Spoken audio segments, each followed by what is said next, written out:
This is the official virtual book launch for our latest book. And Rick is the person that'll put it together. I call him the publisher, but he's an a la carte, do what you need person. So we'll have him talk a little bit about it.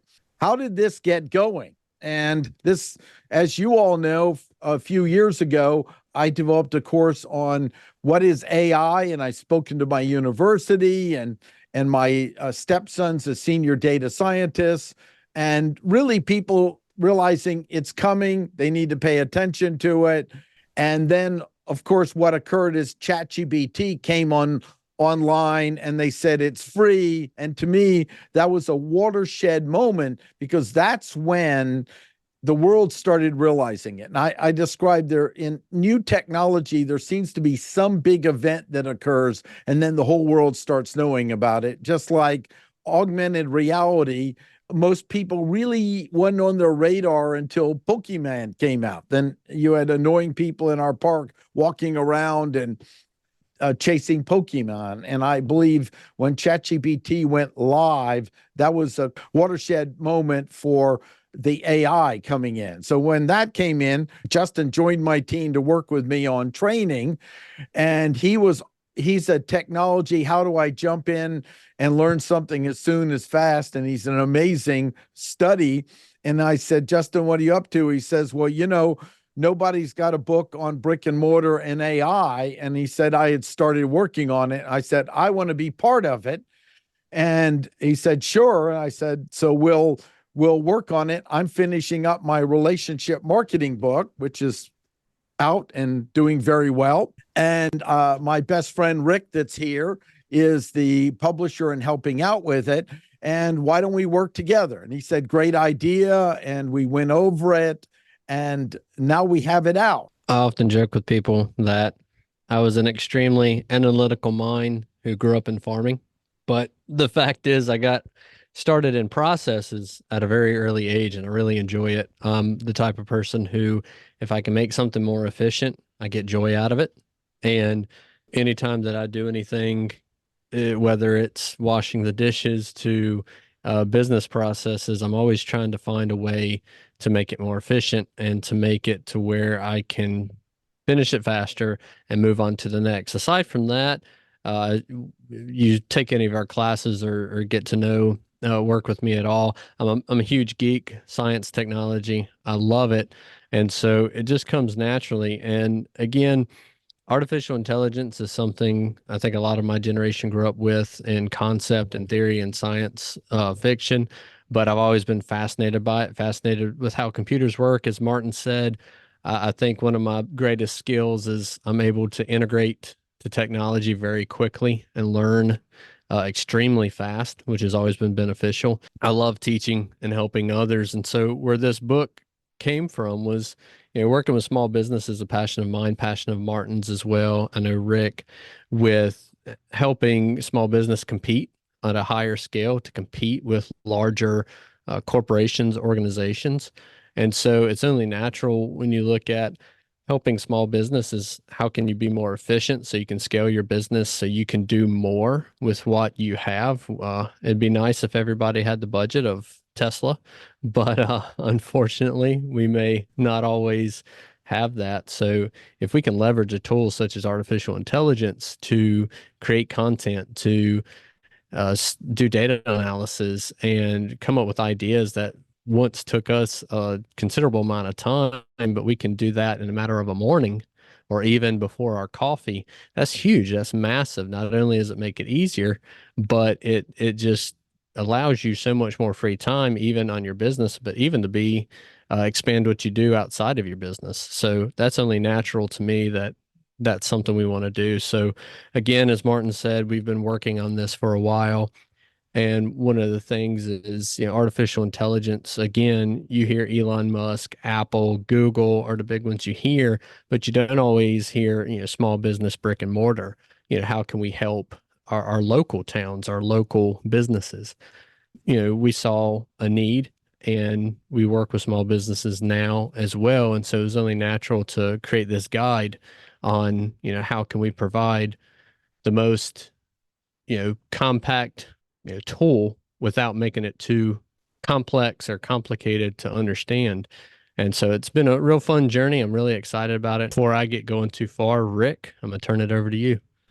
Yeah, and Rick, tell us a little bit about your involvement with it, because it's real exciting. We wanted, since they're both coming together, obviously you see a similarity. We got the ground and technology, both of them here, on the ground marketing, and then staying ahead of the technology. And Rick, you helped make both of these possible. Actually, it's been my pleasure to be involved in these two books and the project. What I have been involved in is several parts of the process of actually getting the book to publication. So in both cases, I was given a good manuscript to work with, and a manuscript that had already been considerably edited. So I was very fortunate in that regard. Very well edited, in fact, both of them. That's a big plus for me. Typically, I'm involved in at least some form of editing, and in this case, just some minor adjustments that I made in order to get the book to be ready for Amazon's own publishing sort of rules and their own formatting. That's what I did for both of these books. This most recent book, Justin did a great job with the writing of it, and so I got the manuscript, and then I made some adjustments. That basically, what we're doing here is preparing the book to be published as an ebook, and that requires the book to be formatted into what's called an EPUB file, and then for printed books, a simple PDF file. I say simple, but it's not that simple, especially if you have charts or other things that you have to that you're trying to fit so that they look good in both formats. And so I use technology for that. I'm currently using a program called Atticus, which is very helpful. In the past, I did it mostly manually, obviously more time consuming. At any rate, so that's what I did. And then also, that's not all that you need. Obviously, you need a cover. Some people want illustrations. For these two books, you guys didn't need illustrations, but you did want, obviously, covers. As I say, covers, the front and back cover. And so for that, I worked with some designers, and for Martin's case, Martin and Pat Howlett, you requested a certain type of, you had an idea in mind, ideas, and then you wanted a certain look, I should say, not a type, sort of a certain look. And so then we kind of went back and forth to clarify that. In fact, that's part of my job is to, so that I understand more carefully. And in the process of me asking questions, I think sometimes, hopefully, it adds clarity to the authors as well, to maybe to fine tune maybe they have a somewhat of a vague idea, or it can be very specific, but it's not necessarily clear to me. So I try to get a clear image of exactly what they want, and then I work with designers, and I say work with because I'm an artist as well. So we come up with some covers, and in both of these cases, the first cover we came up with was pretty close to the target, I think. For the first book, I was working with a logo. You can see there, the little RM looks like Superman relationship marketing logo. That Martin really wanted that in there. And so that was front and center, and it was also on the back. Yeah. And then the colors, it's important to, for especially for nonfiction books, which these are, to come up with a branding, sort of a branding that's in tune with what, the client, in this case, you guys want, but also something that maybe can be recognizable across several books. Now, in this case, these two books, you can see the color scheme, at least, is somewhat similar. The font also is somewhat similar. It has a striking image in the background there, smaller but intriguing, that pulls the viewer's eye in, the reader's eye in. So that's what I was working towards, to come up with a look that someone is recognizable from book to book. And if Martin and Justin and Pat and any of you, if you are interested in that kind of service, that's primarily what I offer. Once it's really ready to be published, the manuscript and the book cover, then it's time to launch it onto Amazon.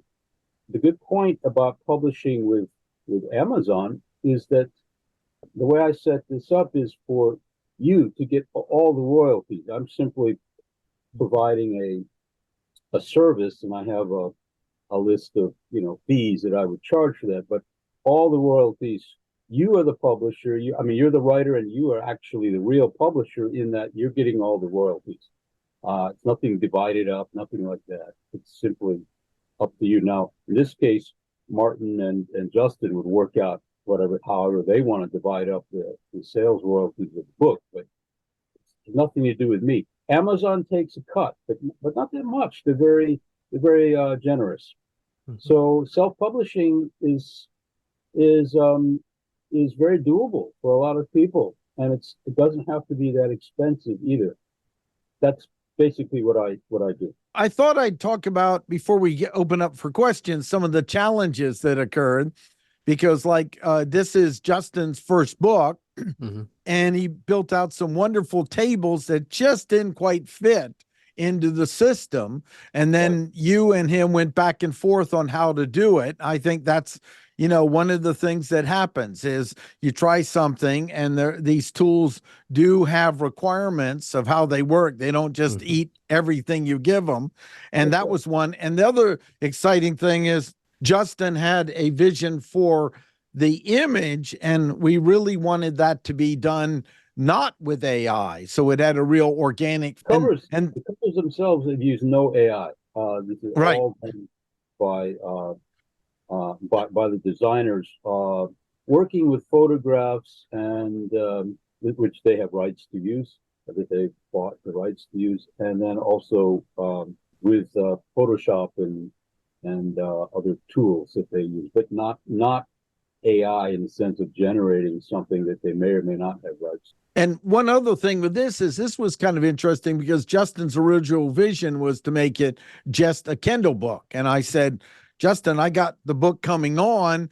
I have things I want to add. And then if we put some resources in the back, I think we can get it. Really, you need to get it to about 100 valid pages, not stuffing it, but that. And of course, Justin, you had no problem in filling it when we talked with resources. But one other issue that came up is we're in a field that's changing weekly. Mm-hmm. So it's the level of abstraction we wanted to go at to give enough details for people to understand, but not to make the moment we published it being obsolete. Because really, in some areas of AI, it's like 1 week later, what you wrote is no longer relevant. So Justin, if you talk a little bit about that, because that level of abstraction we picked, we wanted a balance so that they had something they could do and as a resource, but it wouldn't just be completely outdated the moment it's published. Right. And Martin alluded to earlier, one of the things I really love about the two books is you've got the ground game of how to connect to person and really do word of mouth.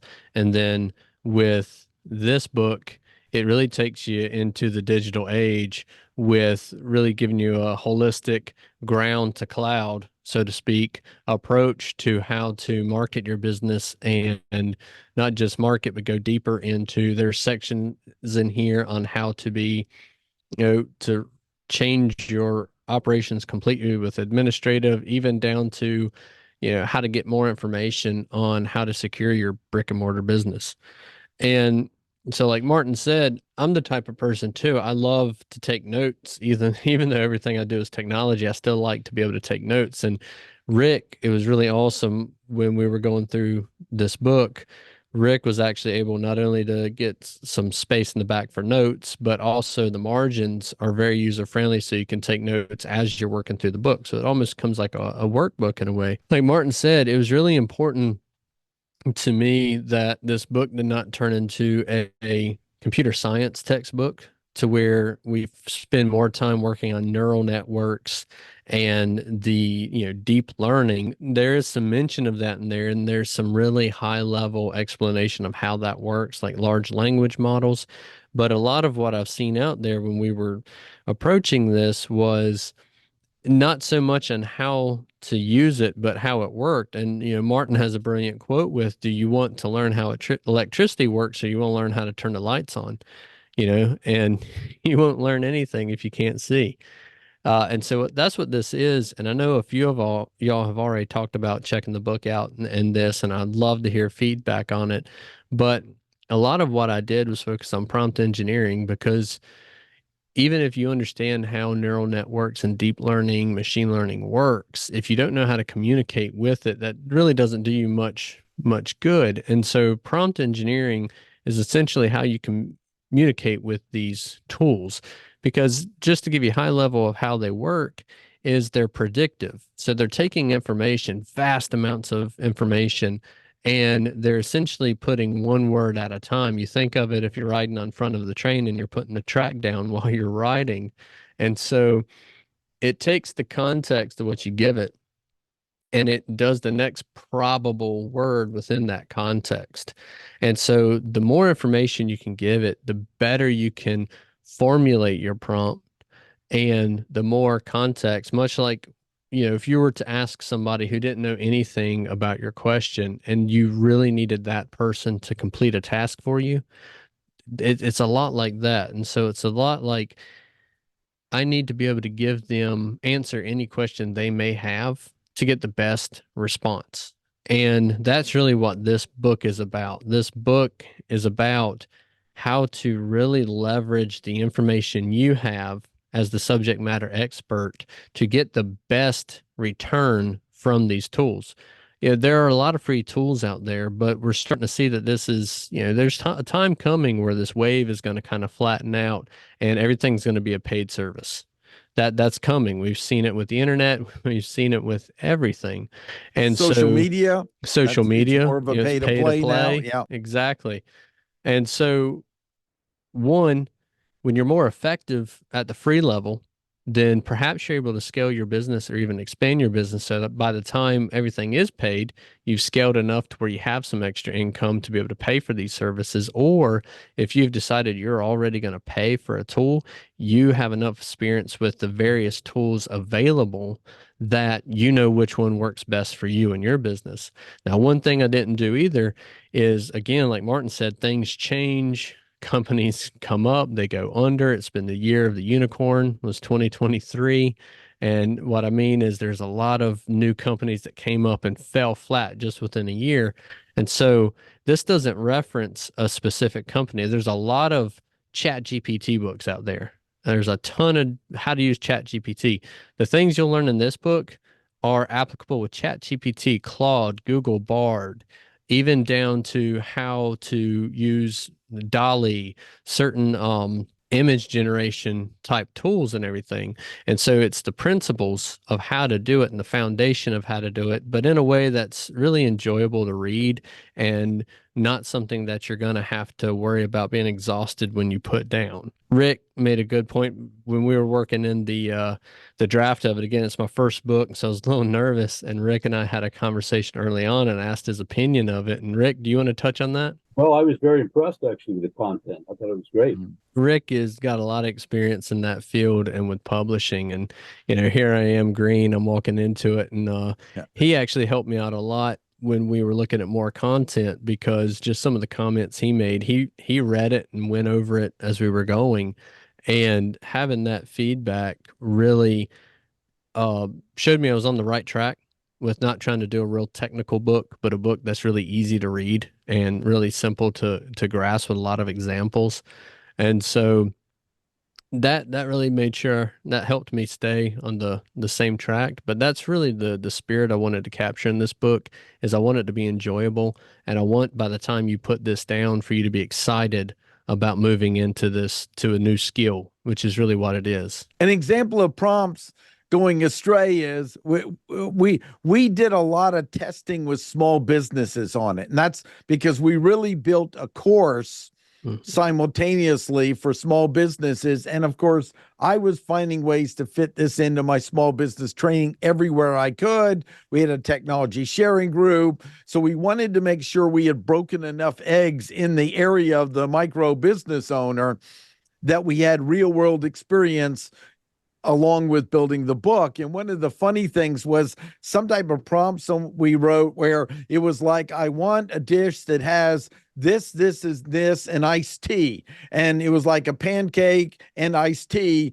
And it made this wonderful recipe of a pancake with berries and iced tea mixed into it. So it's like, and that's an example I love. But we also had wonderful experiences. Like, one of them, we worked with someone who's a writer in the area for their town, and they said, I've tried it and it's not my voice and it's so different. What could we do? And so we went live with her and took an example of her writing and then brought it in and had it write an article. And I'll never forget. I mean, I think she was almost choked up. She goes, my gosh, that article's my voice and written better than I can write, where I'm going to learn something about writing. And so these aha moments we got with real world brick and mortar businesses, from something simple like in the beginning, I said, pick something you need to do and you're just not getting it done. They goes, I should have written a press release about being in business for 5 years and I just haven't done it. So we grabbed some stuff off the website, threw it in, and she goes, I just need to change 2 words and this thing is done. So we did a lot of experimenting in the domain of the micro business owner, and how do we explain these things to them when they're underwater most of the time. Most brick and mortar businesses, all the hats they have to wear, they're just running nonstop. So if we can show little bitty ways they can be more effective, it's very important. So, that's to me what we did that was exciting, because we pre-tested and used this all along the way. And Bob had a great question that Good. Well, why don't we take out. a moment? Let's move to questions. So if you read the question, we'll jump in. Here. So I've started working with ChatGPT-4. What recommendations do you have as a prompt engineering resource book for authoring? So this actually is a good book. I do approach authoring, content generation, marketing, and even go into some blogging and copywriting in this book as well. And so, just as Martin mentioned earlier, one of the things we touch on is tone and voice. And so you can even go as far as, and I say this, we go into, and the book also has, talking about legality and ethics and how to be real ethical with it.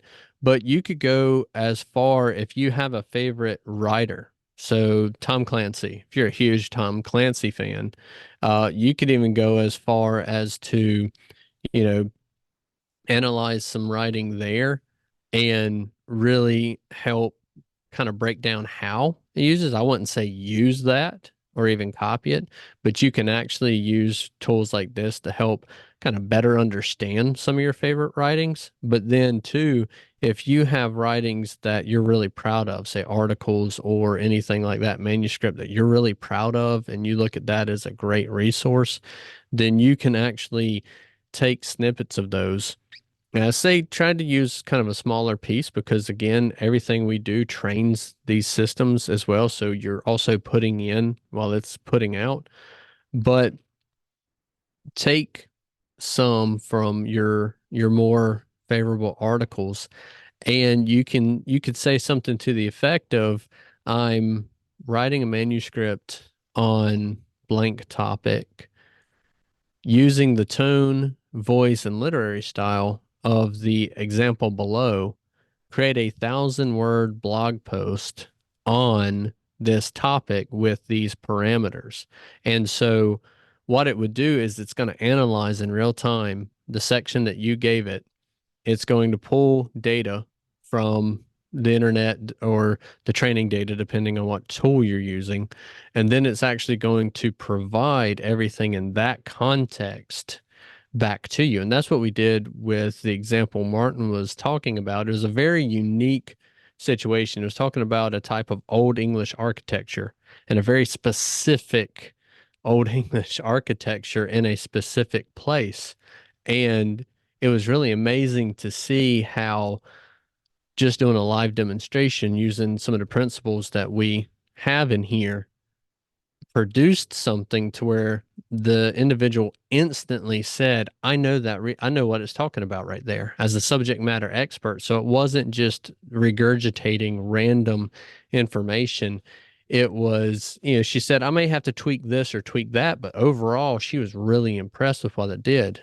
And so another question that we have is, Well, before you oh, go on, I want to add something go to ahead. that. It's very important for brick and mortar businesses. I'm big on humanize and personalize your content. So we talk about who's the face of the business, that your writing matches what is going on when they experience the business, like what is the voice of that business.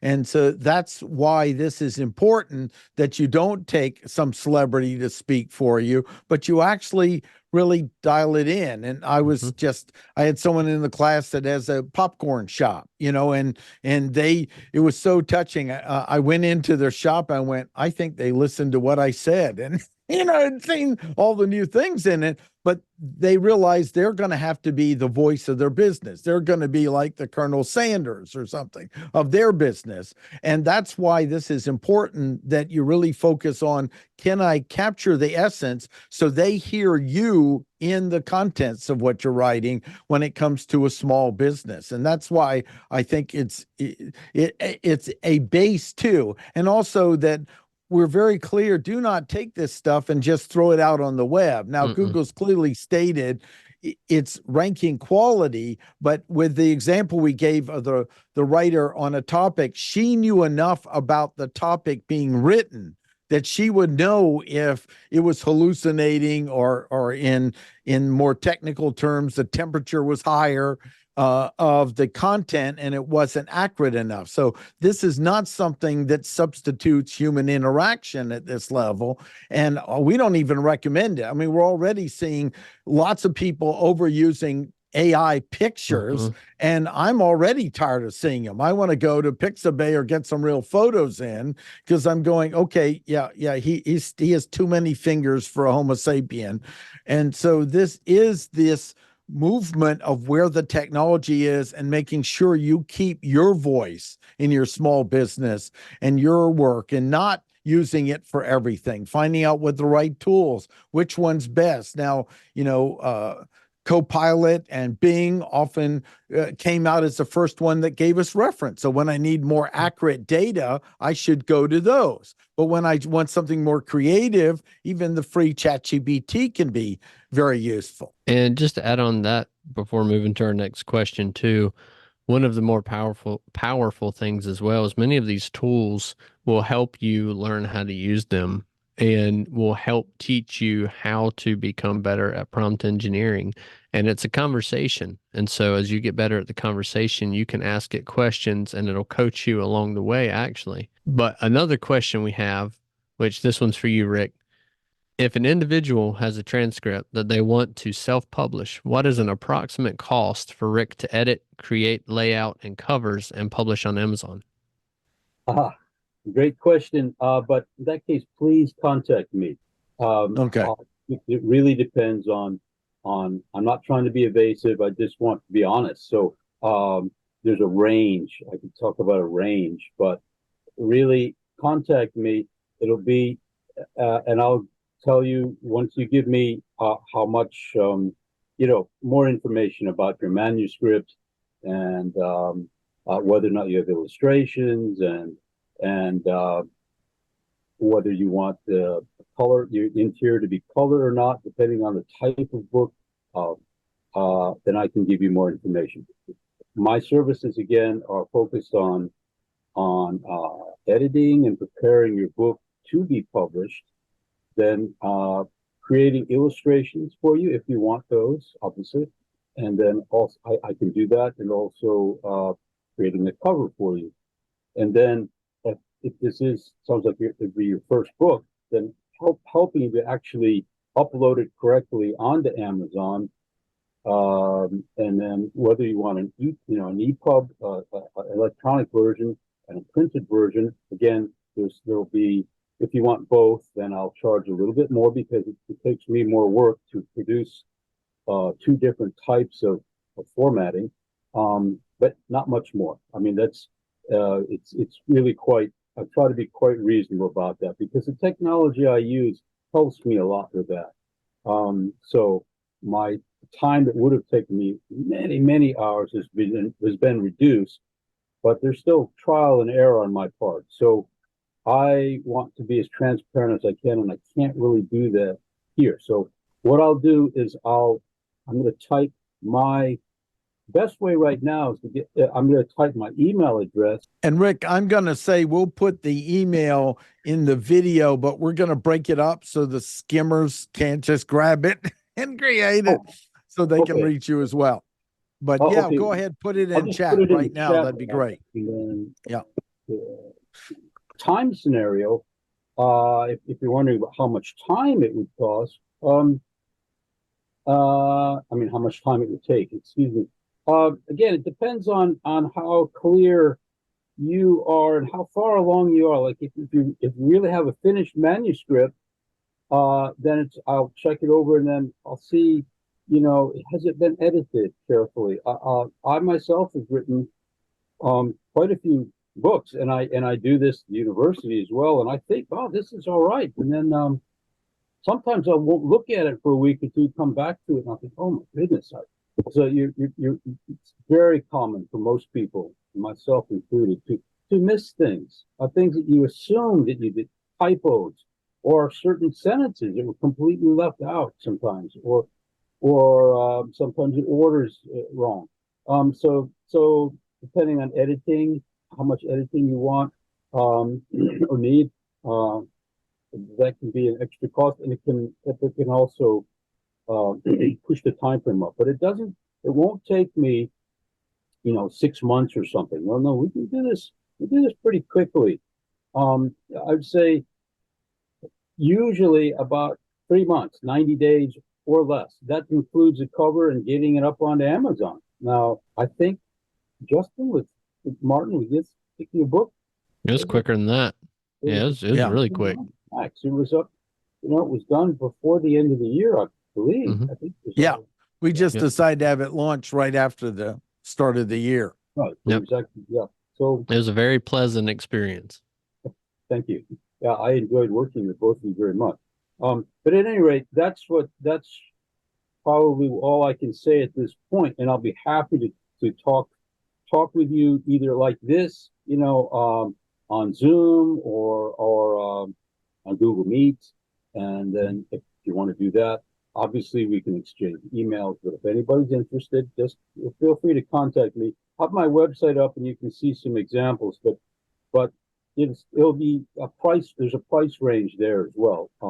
So that's just the nature of this business. Now, you want an approximation anywhere from a few $100s to several thousand if you really need a lot of illustrations or things like that. But I think for a book that's without illustrations, a nonfiction book, no, it won't be that much. Should be well under $1,000. Well, probably.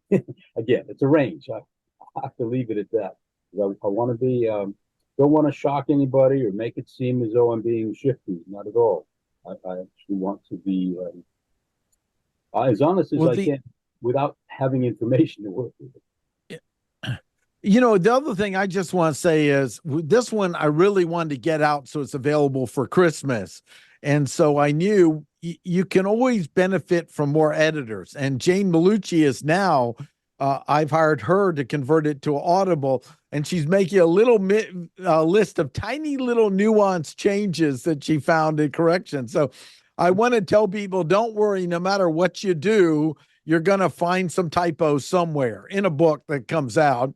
And I said, build that list for her. She's making a table, Rick, for us for another version because, you have to draw a line in the sand at some point. And we could have had another month of different people reviewing it for edit. And I wanted to have it so people could buy it for Christmas. So, that's something to just know. Don't don't go to pieces if you find a few typos. And Rick, you were real great in saying this is the first version. You're going to carry it around, and we did. We realized, oh, I want to change this on it, or I want another resource in the back, and so forth. So you want to queue those up because that takes time to get you involved, but give it a little time and then do your revision.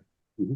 Yeah, it's an ongoing process. Often, you'll find errors, or other people will find errors, and also just you might want to make your own edits. Yourself. Things will evolve. So some of my books, I have 5 or 6 editions of it, and it's just how it goes. So I want to introduce one of the questions, Justin. Someone asked in another meeting we had, and they wanted to know how much of AI was involved in writing the AI book. And so I thought that'd be a good one for us to answer next. So we'll let you start with it, because yes, to some extent, but we've got to verify it too. These tools are changing and evolving, and we wanted to make sure the voice was consistent and flowing and the data was accurate. So Justin, talk a little bit about how much AI was involved in producing this book. And really, that was a great question. I love answering that question, because I thought it would be unreasonable to write a book about using artificial intelligence without using artificial intelligence to help in it a little bit. And so I know that if you've been on social media or you've been on the internet, there are these gimmicks where I had AI write me a book in 15 minutes. It was published the next day. I'm not sure how, well, one, ethically, but two, how they can do that realistically without losing some sleep at night because of things like you said, hallucinations. Not that these tools can lie, but that these tools sometimes not even get confused. But if you phrase things 2 ways, even if you and I may be able, with our reason, may be able to distinguish the context easily, these things are very literal. And so 2 different prompts, even a few words off each, can create 2 different complete outcomes. And so, really hesitant on that. But what I did with this, a lot of what it was as I worked through the book, perhaps some rewording, some suggestions, or as Martin said, if I just didn't like the flow, or I thought that maybe, I'd need to rearrange a few things. There were some times where I would check the structure, or determine if, my tone, just a lot of it was editing, with just making sure that when someone read this book, they didn't say, wow, that probably really could have been a few chapters ago, or it's not comfortable how this book progresses.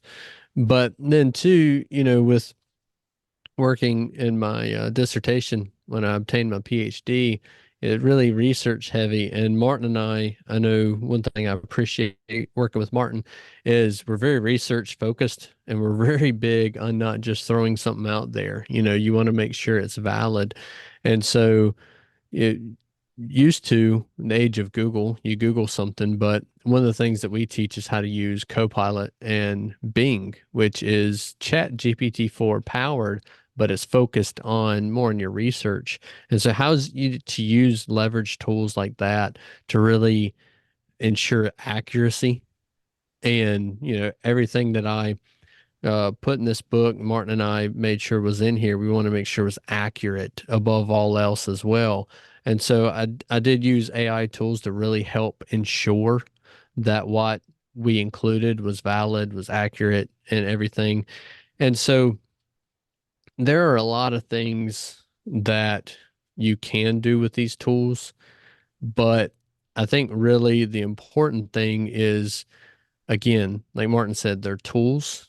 You really shouldn't rely at this point on, 100% accurate results. But one of the things that was really interesting, and I really liked about the process in writing the book, and then when we were publishing it, is when you upload it to Amazon to publish it, one of the answers you have to provide is, has the content in this book been produced with AI? And there's about 5 choices where it's no, yes, this is 100% AI, or if there's been some editing, which obviously the answer is there's been some usage in this book. I have yet to see it published out there as advertised to be an AI generated, but it is really interesting that the question is there to begin with.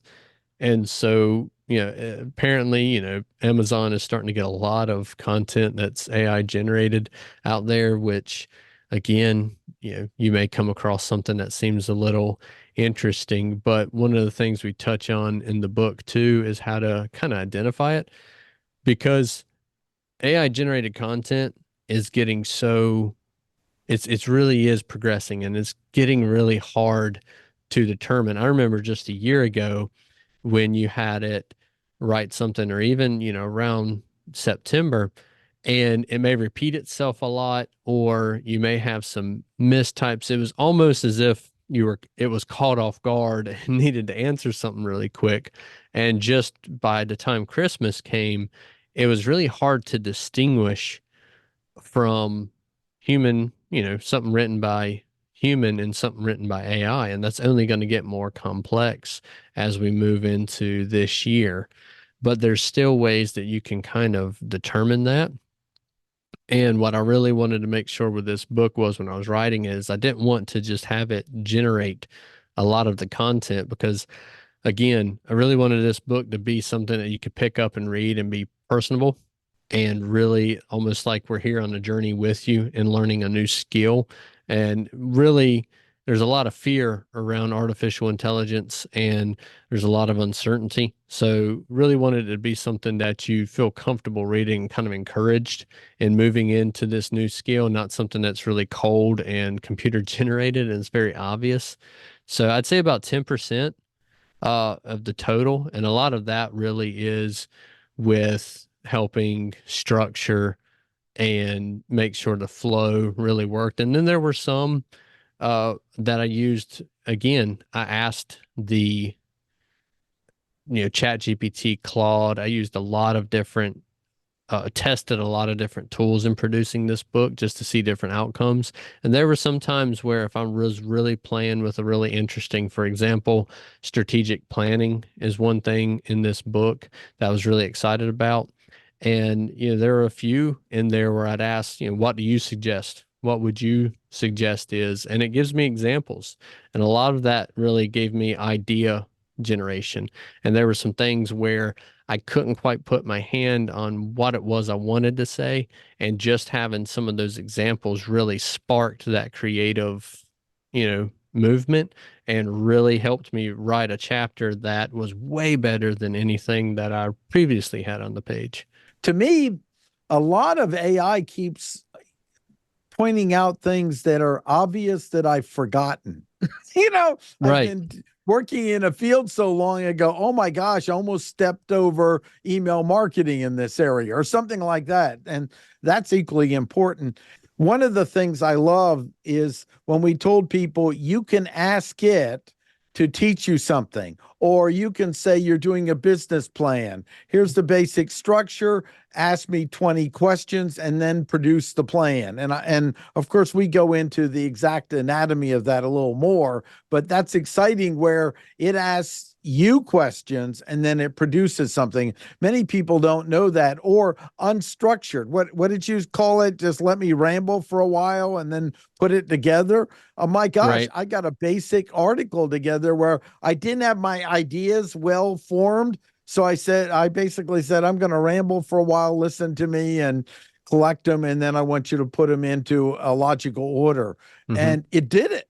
So I like you to talk about that. I think the two things is it can ask us questions and how we do it, and also how to let ourselves just stream of consciousness in many of the tools, and then it produce something that's coherent. And that's a huge time saver. That's right.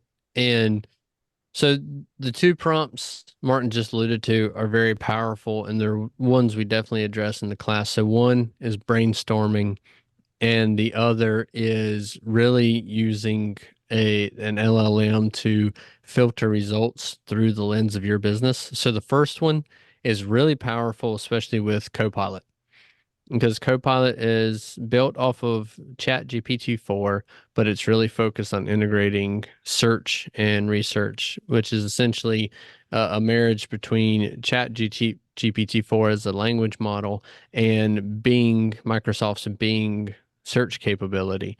And so when you go to the interface into the dashboard, you can actually see in the lower right-hand side, there's a microphone, which we're familiar with if you use Siri, Alexa, any of those. And you can click on that and you don't even have to have anything formulated. I think one of the examples we use in our classes is for a salesperson. And so you would say, I'm a salesman at a car dealership and I'm having trouble with my sales and I need to find ways to address that, to maybe even learn. And I purposely go on a really random tangent because I'm trying to force myself to really improvise. And so what it does is, one, it automatically recognizes that you're speaking to it, so it provides the answer back vocally. In the event, that shows, ADA compliant, it's very accessible, and so it's very user friendly. But then two, it will actually provide research and sources. It will help formulate, for example, if I wanted a training guide, it'll help create a training guide for me that I can export to Word or Docs. And then it'll even provide suggestions, and suggestions may be a book, it may be a website, may even be a YouTube video of a speaker that or is a well-known salesperson or whatnot. And so you don't even have to know exactly what you want to say. You just have to know where you want to go. The second one that's really powerful that Martin was talking about is we call it Ask 20 Questions. You can say, I'm a small business that focuses on creating crafts, or let's say I'm a small business that focuses on creating custom knives. Ask me 20 questions that I can answer that would provide you with the best ability to provide feedback formulated for my company or my business. And that's kind of a on the spot prompt. But essentially what that gets to is the reply to that, it's going to have 20 questions, and answer them honestly, because one, you're talking to the AI. So I don't think the AI, and really for compliance and confidentiality, it's not going to post it on Facebook what you answer, but answer it honestly. And if you really put honest questions into it, then moving forward, as you continue that conversation, as you ask it questions, it's going to take the context of the answers you gave it, and it's going to then funnel down information to that. So you're not wasting your time filtering through, for example, give me 52 mailers for a marketing campaign. You're going to get a ton of different things. Give me 52 ideas for a marketing campaign for a popcorn shop. Okay, your funnel now. Then if you have a certain niche or a certain theme for that popcorn shop, you're funneling down. And so that right there alone is saving you time, because you're not having to go search and filter through. And so it's bringing you your answer on a silver platter.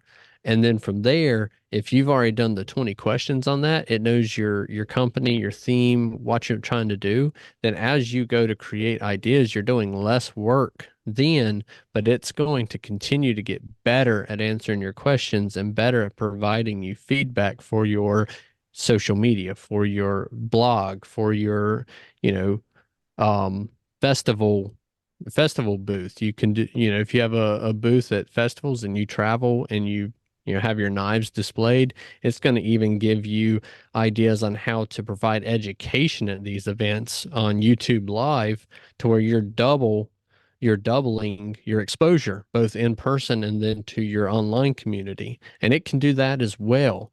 And so really, as creative, it's limited to your creativity and your ability to formulate your thoughts into an effective prompt. Excellent.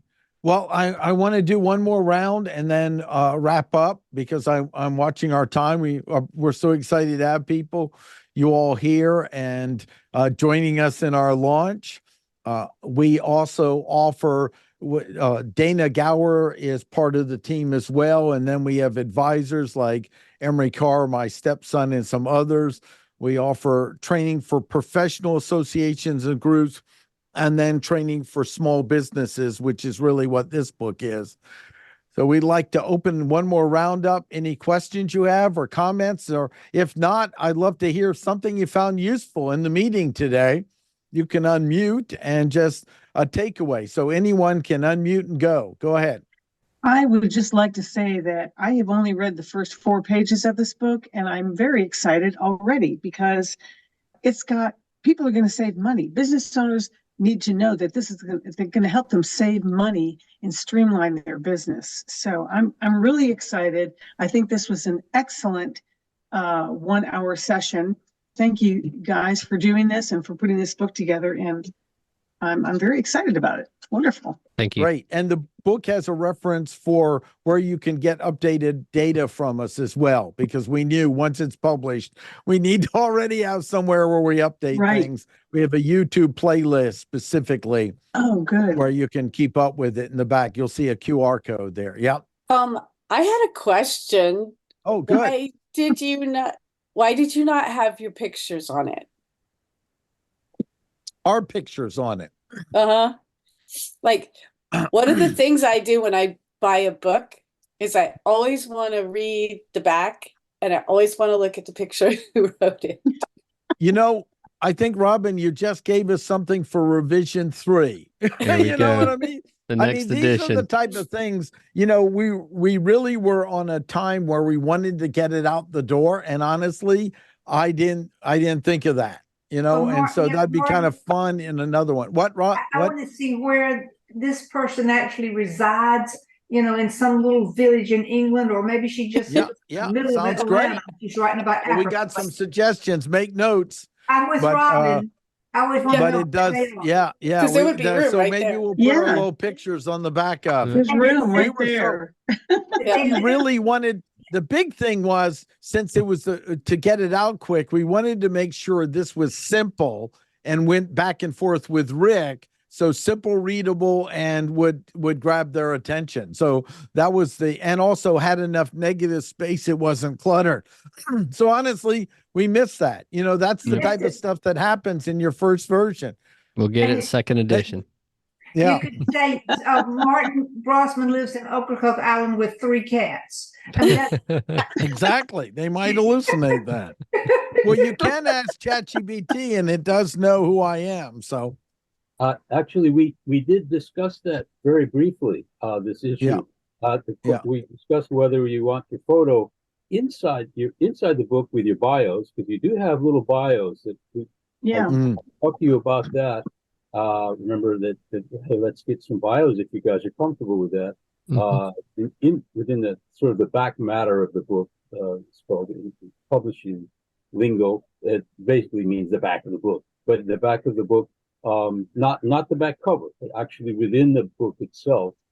And then so we have little bios there, and then of course a contact info. But that's the place where normally you could have a photo within the book itself. The cover, that becomes more complicated. It can be done though. There's no issue at all. But that's another thing that I would discuss with the illustrators, the size of the photo quality itself that I have, you know, to work with, whether it's a JPEG or another type of file, a PNG file, for example. To work with the illustrators, we just didn't really quite have the time to sort that out. I think that's a great idea, though. I think it's especially for any kind of book, but particularly for nonfiction. I agree with Robin. So, yeah, second edition, third edition. suggestion for the future. So we'll leave it a mystery. We'll let you check out the bio about the cats. Yeah, exactly. Exactly. Excellent. Do, when you get it, follow the playlist, because what we do is we get information and then update it. I want to tell you some of the things we added is the appendix, and that there's some real good stuff in it to help with kind of guiding the idea prompts. each one of these platforms has a different way of approaching prompts. So images and so forth. So you really need to take one and start working with it. So if someone said, where should I start today? I'd say go download the OpenAI app, which is now available on iPhone and Android. Grab that app and download it, but make sure you aren't paying for it. It's free. That's and right. then if you pay for the service, which is $20 a month, you have other things. You go to the next level. And also, Justin, one thing they have is you can turn off how it absorbs your data when you're asking questions too. You can do that. that. I say exhaust free first. Learn about all this, get experience. You really need to create some prompts that just create some nonsense. And you go, wow, that missed the boat entirely of what I wanted. And that's how we also learn the most, by trial and error. So you're waiting at an event, or you're, waiting for the doctor for something. You've got the ChatGPT in, and you just start trying something. Give me a recipe of avocado and orange juice and see what comes up from it. And ChatGPT is a good one. If you want another good one too, is now the Bing app. And again, Microsoft, the Bing app does fully incorporate Copilot now. Copilot, yeah. And so, next time we want to watch our funny cat videos, to stay on that, now we can use AI to say, how can I make money off of cat posters? So then create another little side business there. But that's what I do sometimes when I'm tempted to scroll on social media. When I'm waiting for something, I'll open it up and test something out, and I learn something every time. We want to thank you all for joining it. I just really want to thank Rick. I want to thank Justin. I want to thank Dana, because he put his input. He reviewed it as well, so we had another set of eyes. And of course, our families that put up with our extra time away. And then all the students in the classes. I've been fun. Every time I taught live, I found time at the end to test out some AI. Want to learn something about AI? They all go, yes. And I'm trying things live with them. So this is based on a lot of experience with small and micro businesses of what they need. And then we have training. We have a whole day training that's already been chosen, where we give an overview, and then the second half is working with prompts with the group. So it's exciting. I mean, this can work with realtors. It can work with any type of field, and where then they can ask a lot, especially if it's a team. They can ask us about ethical things and stuff like that. I love work. I've worked with small realty agencies, and I really get to dial things in when we're live like that with them. So we're really excited in the new year with both of them, relationship marketing and this, to be able to work with teams and groups and associations. So thanks, folks, for joining us. Great to have you here. Congratulations. Right. Yes. Excellent.